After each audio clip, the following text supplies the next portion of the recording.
ನಮಸ್ತೆ ಫ್ರೆಂಡ್ಸ್, ನಾನು ಇವತ್ತು ಅಮ್ಮನ ಮನೆಗೆ ಹೋಗ್ತಾ ಇದ್ದೀನಿ. ಶಿರ್ಸಿ ಸಿದ್ದಾಪುರದಿಂದ ಹೊನ್ನಾವರ ಕಡೆ ಹೋಗ್ತಾ ಇರೋದು. ಅಂದರೆ ಅಲ್ಲಿ ತುಂಬ ಮಳೆ, ಹೊನ್ನಾವರ ಕಡೆ.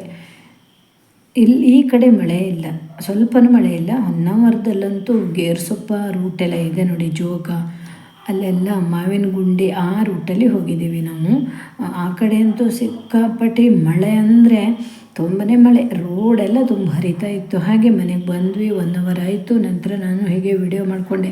ಅಂದರೆ ಇಲ್ಲಿ ಮಳೆ ಅಲ್ವಾ, ತುಂಬ ನೀರೆಲ್ಲ ಆಗಿಬಿಟ್ಟಿದೆ. ಬಾವಿಯಲ್ಲೆಲ್ಲ ತುಂಬ ನೀರು ಗೊತ್ತಾ. ಅಂದರೆ ಸ್ವಲ್ಪ ಕೆಳಗಡೆ ನೀರು ಇರ್ತಿತ್ತಲ್ವ, ಮೇಲ್ಗಡೆ ಬಂದುಬಿಟ್ಟಿದೆ ನೋಡಿ. ಹೇಗೆ ಎಷ್ಟು ಮಳೆ ಬಿದ್ದಿರ್ಬೋದು ಅಲ್ವ ಇಲ್ಲಿ ಕರಾವಳಿ ಕಡೆ. ಸಿಕ್ಕಾಪಟ್ಟಿ ಮಳೆ, ರೋಡೆಲ್ಲ ನೀರು ಗೊತ್ತಾ, ಕೆಂಪು ನೀರು ಹರಿತಾನೇ ಇದೆ ಇಲ್ಲೆಲ್ಲ ನೋಡಿ. ಅಷ್ಟು ಮಳೆ ಬಿದ್ದಿದೆ, ವಾತಾವರಣವೂ ಹಾಗೇ ಇದೆ. ಮಳೆ ಅಂದರೆ 2 ತಿಂಗಳು ಆಗೋಗಿದೆ ಮಳೆ ಬಿದ್ದು ಅನ್ಬೇಕು, ಆ ರೀತಿ ಇದೆ, ತುಂಬಾ ಮಳೆ. ಹಾಗೆ ಇಲ್ಲಿ ಬಾವಿಲಿ ಏನು ಗೊತ್ತಾ, ಒಂದು 15 ಫುಟ್ ಕೆಳಗಡೆ ನೀರು ಇರ್ತಿತ್ತು ಇಲ್ಲಿ.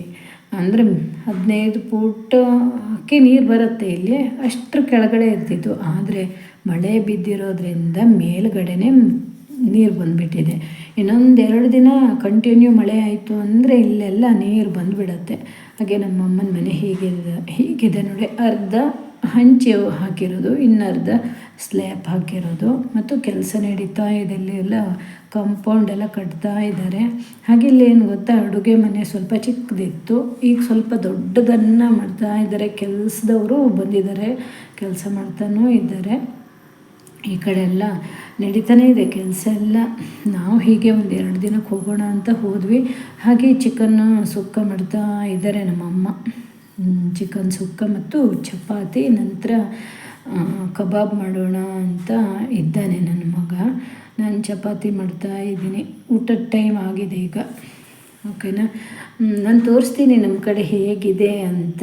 ವಾತಾವರಣ ಚೆನ್ನಾಗಿರುತ್ತೆ ಗೊತ್ತಾ, ಹಳ್ಳಿ ಕಡೆ ಎಲ್ಲವೂ ಇರುತ್ತೆ. ಆದರೆ ಹಳ್ಳಿ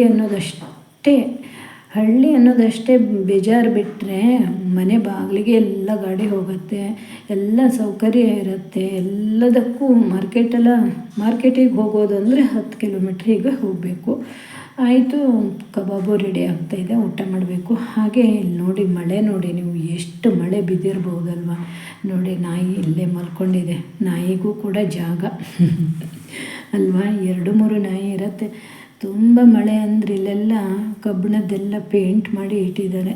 ಅಂದರೆ ಮೇಲ್ಗಡೆ ತಗಡು ಹಾಕಲಿಕ್ಕೆ ಕೆಲಸದ ಟೈಮು. ಈ ಟೈಮಲ್ಲಿ ಮೇ ಎಂಡ್ ಅಂದರೆ ಕೆಲಸನೇ ಇರುತ್ತೆ, ಮಳೆ ಬಿದ್ದುಬಿಟ್ಟಿದೆ ಅಲ್ವಾ. ಹಾಗೆ ಮಾವಿನಕಾಯಿ ಇದು ನೋಡಿ, ಗಾಳಿ ಮಳೆಗೆಲ್ಲ ಬಿದ್ದಿರೋದು.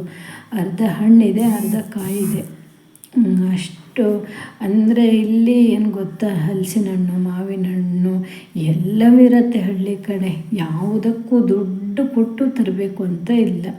ಎಲ್ಲ ಒಂದು ಅಕ್ಕಪಕ್ಕದ ಮನೇಲೂ ಇರುತ್ತೆ, ಅವ್ರ ಮನೇಲೂ ಇರುತ್ತೆ, ಇವ್ರ ಮನೇಲೂ ಇರುತ್ತೆ. ಹೀಗೆ ಇದು ದೊಡ್ಡ ಮಾವಿನಕಾಯಿ ಎಲ್ಲ ಬಿದ್ದಿದೆ ನೋಡಿ. ಇದು ಎಲ್ಲ ಅಂದರೆ ಏನು ಗೊತ್ತಾ, ಮಂಗ ಬರುತ್ತೆ ಅಲ್ವಾ, ಎಲ್ಲ ತೆಗೆದಾಕ್ಬಿಡತ್ತೆ. ಹಾಗೆ ನಾವು ಮಾರನೇ ದಿನ ಫಿಶ್ ಮಾರ್ಕೆಟ್ಗೆ ಬಂದರು. ಎಲ್ಲಿ ಹೊನ್ನಾವರ್ಗೆ ಬಂದಿದ್ವಿ. ಫಿಶ್ ತಗೊಂಡು ಕ್ಲೀನ್ ಮಾಡಿಸ್ತಾ ಇದ್ವಿ ನೋಡಿ. ಇಲ್ಲೆಲ್ಲ ಶರಾವತಿ ನದಿಯಲ್ಲಿ ಯಾವ ರೀತಿ ನೀರು ತುಂಬಿದೆ ಅಂತ, ಕೆಂಪು ನೀರಾಗಿದೆ ಅಲ್ವಾ. ಇದು ಬೆಳಿಗ್ಗೆ 10:30 ಟೈಮು. ಫಿಶ್ ಎಲ್ಲ ತಗೊಳ್ತಾ ಇದ್ದಾರೆ, ಇನ್ನೂ ಜನ ಬರ್ತಾರೆ. ಇಲ್ಲಿ ಹೊಳೆ ಫಿಶ್ಶು ಚೆನ್ನಾಗಿ ಸಿಗತ್ತೆ, ತುಂಬಾ ಚೆನ್ನಾಗಿರುತ್ತೆ. ಹೊಳೆ ಅಂತ ಇರುತ್ತೆ ಅಲ್ವಾ, ಹೊಳೆ ಇದು ಇಲ್ಲಿ ಶರಾವತಿ ನದಿದೆ ಅಂತಲ್ಲ, ಇದ್ರದ್ದು ಸಣ್ಣ ಪುಟ್ಟ ಹೊಳೆ ಇರುತ್ತೆ ಅಲ್ವಾ, ಇದಕ್ಕೆ ಬಂದು ಸೇರಿರೋದು. ಇಲ್ಲೇ ಸುತ್ತಮುತ್ತಲು ಊರಲ್ಲಿ ಹಿಡಿತಾರೆ. ಹಾಗೆ ನಾವು ಮನೆಗೆ ಬಂದ್ವಿ. ಮನೆಗೆ ಬಂದ ನಂತರ ಫಿಶ್ ತಗೊಬಂದಿದ್ದೀವಿ.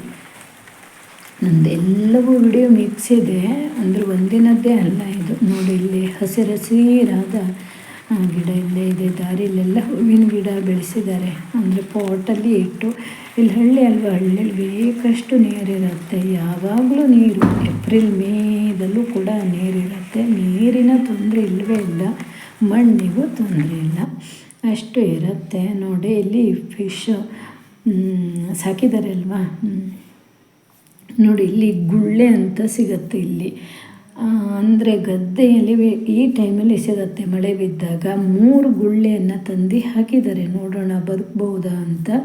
ಇದೇನು ಗೊತ್ತಾ, ಮೇಲ್ಗಡೆ ಎಲ್ಲ ಬಂದು ನಿಲ್ಲೋದು ಎಲ್ಲ ಮಾಡ್ತಾಯಿದೆ. 3 ಇದೆ ನೋಡಿ, ನಿಮಗೆ ಗೊತ್ತಿರ್ಬೋದಾ ಗುಳ್ಳೆ. ಅದು ಕೂಡ ಹೊಳೆಯಲ್ಲಿ ಮತ್ತು ಗದ್ದೆಯಲ್ಲಿ ತುಂಬಾ ಇರುತ್ತೆ. ಇದು ಫಿಶ್ ನೋಡಿ ಹೆಂಗೆ ಆಟ ಆಡ್ತಾ ಇದೆ. ಇಲ್ಲಿ ಒಂದು ಗದ್ದೆಲೆ ಬಂದಿರೋದು ದೊಡ್ಡ ಫಿಶ್ ಹಾಕಿದ್ರು. 1 ವರ್ಷ ಮೇಲಿತ್ತು ಗೊತ್ತಾ, ತುಂಬ ದೊಡ್ಡ ಫಿಶ್ಶು. ಆದರೆ ಅದು ನಿಧಾನವಾಗಿ ಹೇಗೆ ಸತ್ತೋಯ್ತು ಅಂತ ಗೊತ್ತಿಲ್ಲ. ನಂತರ ಇನ್ನೊಂದು ದಿನ ನಾವು ಇಲ್ಲೇ ಹತ್ತಿರ ಇರೋ ಸುಬ್ರಹ್ಮಣ್ಯ ದೇವಸ್ಥಾನಕ್ಕೆ ಬಂದಿದ್ವಿ. ಹಾಗೆ ಒಂದು ಕುಂಕುಮಾರ್ಚನೆ ಮಾಡಿಸ್ಕೊಂಡು ಹಾಗೆ ಹೊನ್ನವರ ಕಡೆನೇ ಹೋದ್ವಿ. ಅಲ್ಲಿ ಮತ್ತೆ ಫಿಶ್ ತರಲಿಕ್ಕೆ ಹೋಗಿದ್ದೀವಿ. ಒಂದು ದೊಡ್ಡ ಫಿಶನ್ನು ತೊಗೊಂಡಿದ್ದೀವಿ ನೋಡಿ, ಎಷ್ಟು ದೊಡ್ಡ ಇದೆ ಗೊತ್ತಾ, ತುಂಬಾ ದೊಡ್ಡ ಇದೆ. ಕ್ಲೀನ್ ಮಾಡಲಿಕ್ಕೆ ಕೊಟ್ಟಿದ್ದೀವಿ. ಇದಕ್ಕೆ ಕೆಜಿಗೆ 500 ರೂಪಾಯಿ. ಇದು 5 kg ಇದೆ. ಅದೇ ನಮ್ಮದು ಸಿರ್ಸೆಯಲ್ಲಾದರೆ ಎಷ್ಟಿದೆ ಗೊತ್ತಾ, 1 kgಗೆ 1000 ಅಂತ ಹೇಳ್ತಾರೆ. ಇಲ್ಲಿ ಹೊನ್ನಾವರದಲ್ಲಿ 500 ಇಲ್ಲಾಂದರೆ 600 ಅಷ್ಟೇ. ಇದು 5 kg ಇದೆ, ದೊಡ್ಡದಿದೆ ಫಿಶ್ಶು. ಇದಕ್ಕೆ ಈ ಕಡೆ ಕೆಂಸ ಅಂತ ಹೇಳ್ತಾರೆ. ಕೆಂಸ ಗೊತ್ತಾ ನಿಮಗೆ? ನನಗೂ ಪಕ್ಕ ಸರಿ ಗೊತ್ತಿಲ್ಲ. ಕೆಂಸ ಅಂತಲೇ ಹೇಳ್ತಾರೆ ಇರಬೇಕು. ಹಾಗೆ ಒಂದಿಷ್ಟು ಬಂಗಡೆ ತೊಗೊಂಡಿದ್ದೀವಿ. ಬಂಗಡೆ ಕ್ಲೀನ್ ಮಾಡಿಸ್ಕೊಂಡ್ವಿ. ಹಾಗೆ ಇದು ಚೆನ್ನಾಗಿರುತ್ತೆ ಗೊತ್ತಾ, ಇಲ್ಲಿ ಫಿಶ್ ಎಲ್ಲ ಚೆನ್ನಾಗಿರುತ್ತೆ. ಹೊಳೆದು ಬಂದಿರುತ್ತೆ ಮತ್ತು ಮಲ್ಪೆ ಕಡೆಯಿಂದ ತುಂಬಾ ಬಂದಿರುತ್ತೆ. ತೊಗೊಬಂದ್ವಿ. ನಂತರ ಹಲಸಿನ ಹಣ್ಣನ್ನು ತೆಗಿತಾ ಇದ್ದೀನಿ. ಮನೆಗೆ ತಗೊಂಡು ಬರೋಣ ಅಂತ ಊಟ ಮಾಡಿ ನಾವು ಮನೆಗೆ ಹೋಗೋದು. ಈಗ ಹಲಸಿನ ಹಣ್ಣು ಇದು ಅಂದರೆ ತಿನ್ನುವ ಹಣ್ಣಲ್ಲ. ಇದೇನು ಗೊತ್ತಾ, ತಿನ್ಬೋದು, ಹಾಗೇನಿಲ್ಲ, ಇಷ್ಟಪಟ್ಟು ತಿನ್ನುವ ಹಣ್ಣಲ್ಲ. ಇದು 2 ಥರ ಇರುತ್ತಲ್ಲ, ಬೊಕ್ಕೆ ಮತ್ತು ಚಕ್ಕೆ ಅಂತ ಇರುತ್ತಲ್ವ. ಚಕ್ಕೆ ಹಣ್ಣು ಇದು ಇಡ್ಲಿ ದೋಸೆ ಎಲ್ಲ ಮಾಡುವಂಥ ಹಣ್ಣು. ಬೊಕ್ಕೆ ಹಣ್ಣಾದರೆ ತಿನ್ಬೋದು, ಅದು ಹಾಗೇ ತಿನ್ಬೋದು, ಹಾಳಾಗಲ್ಲ. ತೆಗಿತಾ ಇದ್ದೀನಿ. ಇದೆಲ್ಲ ಇಲ್ಲೆಲ್ಲ ಫ್ರೀಯಾಗಿ ಸಿಗೋದು ಗೊತ್ತಾ. ಈಗಂತೂ ಗಾಳಿಗೆಲ್ಲ ಒಂದೊಂದೇ ಡಬ್ ಅಂತ ಬೀಳ್ತಾ ಇರುತ್ತೆ. ಇದೆಲ್ಲರ ಮನೆಯಲ್ಲೂ ಇರುತ್ತೆ ಗೊತ್ತಾ. ಹಲಸಿನ ಮರ, ಮಾವಿನ ಮರ, ನುಗ್ಗೆಕಾಯಿನ ಮರ ಮತ್ತು ಎಲ್ಲದು ಬೆಳೀತಾರೆ ಇಲ್ಲಿ. ಅಂದರೆ ಗೇರೆಲ್ಲ ಬೆಳೀತಾರಲ್ವ, ಹಾಗಾಗಿ ಎಲ್ಲವೂ ಸಿಗುತ್ತೆ ಇಲ್ಲಿ. ಇವತ್ತಿನ ವಿಡಿಯೋ ಇಷ್ಟೇ. Thank you. ವಿಡಿಯೋ ನೋಡಿದ್ದಕ್ಕೆ ಧನ್ಯವಾದಗಳು.